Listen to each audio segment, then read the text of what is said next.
पुराने समय की बात है। एक राजा था। वह बड़ा ही समझदार था और हर नई बात को जानने को इच्छुक रहता था। उसके महल के आंगन में एक बकौली का पेड़ था। रात को रोज नियम से एक पक्षी उस पेड़ पर आकर बैठता और रात के चारों पहर के लिए अलग अलग 4 तरह की बातें कहा करता। पहले पहर में कहता, किस मुंह से दूध पिलाऊं, किस मुंह से दूध पिलाऊं। दूसरा पहर लगते बोलता, ऐसा कहूं न दीख, ऐसा कहूं न दीख। और जब तीसरा पहर आता तो कहने लगता, अब हम करबू का, अब हम करबू का।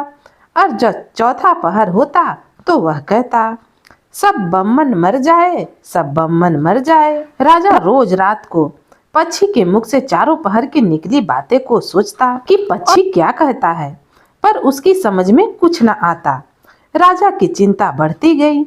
जब वह उसका अर्थ निकालने में असफल रहा तो हार कर उसने अपने पुरोहित को बुलाया, उसे सब हाल सुनाया और उससे पक्षी के प्रश्नों का उत्तर पूछा। पुरोहित भी एक साथ उत्तर दे नहीं सके। उसने कुछ समय की मोहलत मांगी और चिंतित होकर घर चला आया। उसके सर में राजा से पूछी गई चारों बातें लगातार चक्कर काटती रही। वह बहुत बार सोचता रहा, पर उसे कोई जवाब ही न सूझा।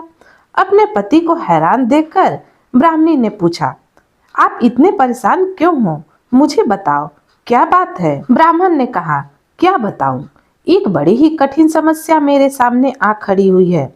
राजा के महल का जो आंगन है, वहां रोज रात को एक पक्षी आता है। चारों पहरों में नित्य नियम से 4 अलग अलग बातें कहता है। राजा पक्षी की उन बातों का मतलब नहीं समझा तो उसने मुझसे उनका मतलब पूछा, पर पक्षी की पहेलियां मेरी समझ में नहीं आई। राजा को जाकर क्या जवाब दूं? बस इसी उधेड़-बुन में हूँ। ब्राह्मणी बोली, पक्षी क्या कहता है, जरा मुझे भी बताओ। ब्राह्मणी ने चारों पहर की चारों बातें सुनी। सुनकर ब्राह्मणी बोली, वाह, यह कौन सी कठिन बात है? इसका उत्तर तो मैं ऐसे ही दे सकती हूँ। चिंता मत करो और राजा से जाकर कह दो कि पक्षी की बातों का मतलब मैं बताऊंगी। ब्राह्मण राजा के महल में गया और बोला, महाराज, आप जो पक्षी के प्रश्नों का उत्तर जानना चाहते हैं, मेरी पत्नी उसका उत्तर बता सकती है।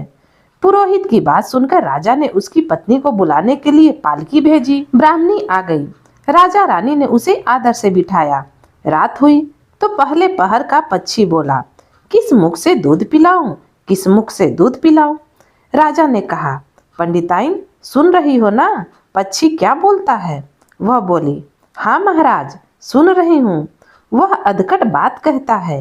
राजा ने पूछा, अधकट बात कैसी? पंडिताइन ने उत्तर दिया, राजन सुनो, पूरी बात इस प्रकार है। लंका में रावण भयो 20 भुजा 10 शीस, माताओं की जा कहे, किस मुख दूध पिलाऊं, किस मुख दूध पिलाऊं। लंका में रावण ने जन्म लिया है और उसकी 20 भुजाएं हैं, 10 शीस है। उसकी माता कहती है कि उसे उसके कौन से मुख से दूध पिलाऊं।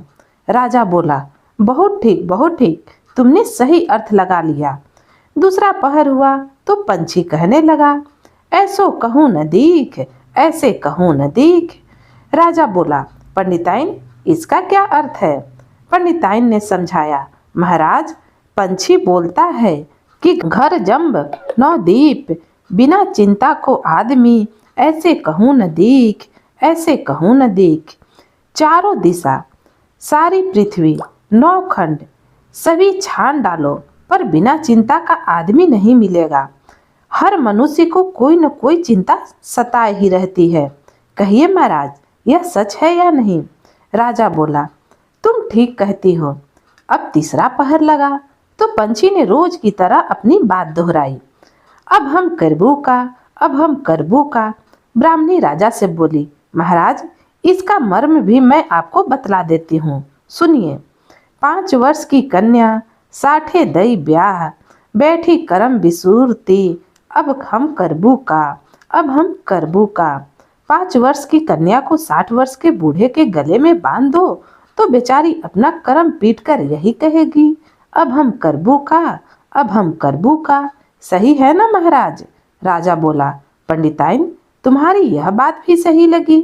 चौथा पहर हुआ तो पंछी ने फिर से बोला, सब बमन मर जाएं, सब बमन मर जाएं। तभी राजा ने ब्राह्मणी से कहा, सुनो पंडिताई, पक्षी जो कुछ कह रहा है क्या वह उचित है? ब्राह्मणी मुस्कुराई और कहने लगी, महाराज, मैंने पहले ही कहा कि पंछी अधकट बात कहता है। वह तो ऐसे सब ब्राह्मणों के मरने की बात कहता है।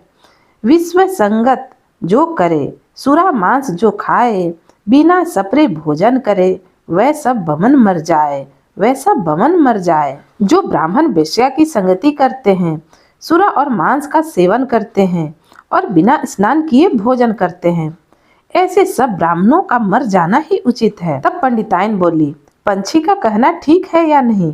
राजा ने कहा, तुम्हारी चारों बातें 52 तोला पाव रत्ती ठीक लगी, तुम्हारी बुद्धि धन्य है। राजा रानी ने उसको बढ़िया कपड़े और गहने देकर मान सम्मान से विदा किया। अब पुरोहित का भी आदर राज दरबार में पहले से अधिक बढ़ गया।